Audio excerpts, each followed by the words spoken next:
大家好，欢迎收看爱上电子。这是市面上常见的一个用手机充电器给 7.4 伏电池充电的充电器。那么我们插上电看一下，首先插到手机充电器上，然后我们再插电。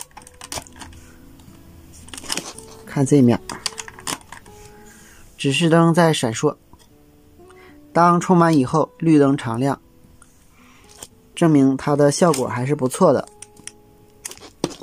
我们看它是5伏转 7.4 伏800毫安的电流。那么我们打开看看它内部构造是什么样的。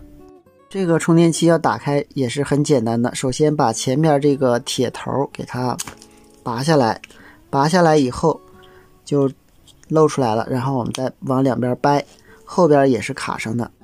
那么我们把它打开，我们看内部有1、2、3、4个长管，这是电阻，对地分压电阻。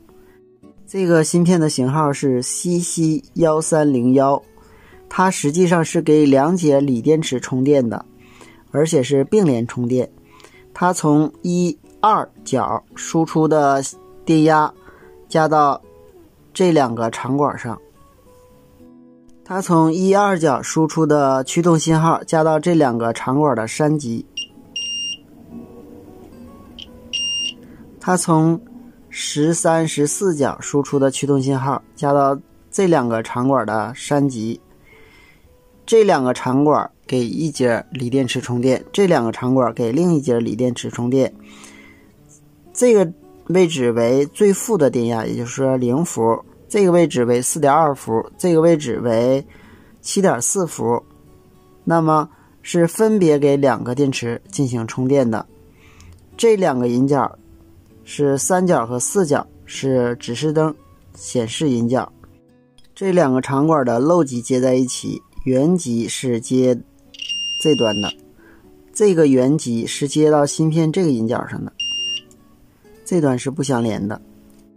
而这边的长管的原极就直接接输出了，给电池充电。我们看一下详细电路。我们看它的电路非常的简洁，输入端有一个保险电阻，有一个47微法的电容，一个 0.1 微法的小电容，高频抗干扰。指示灯接到3角和4角上，这端接到5伏上，供电是5伏，它的最大供电是9伏，如果电压低于 3.5 伏就进行欠压保护。8角是电池的正极，10角是2个电池的中心点 4.2 伏，11角是接地。这个芯片具有均压的功能，它具有涓流、横流、横压3段式充电功能，内摄电流最大可达1安，支持对0伏电池充电，具有短路保护功能，电池正负极防反接保护功能。另外它还有平衡充电的作用。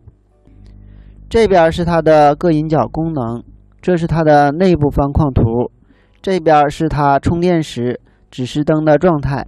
感兴趣的朋友可以截图保存一下。好，今天咱们就到这里，谢谢大家，再见。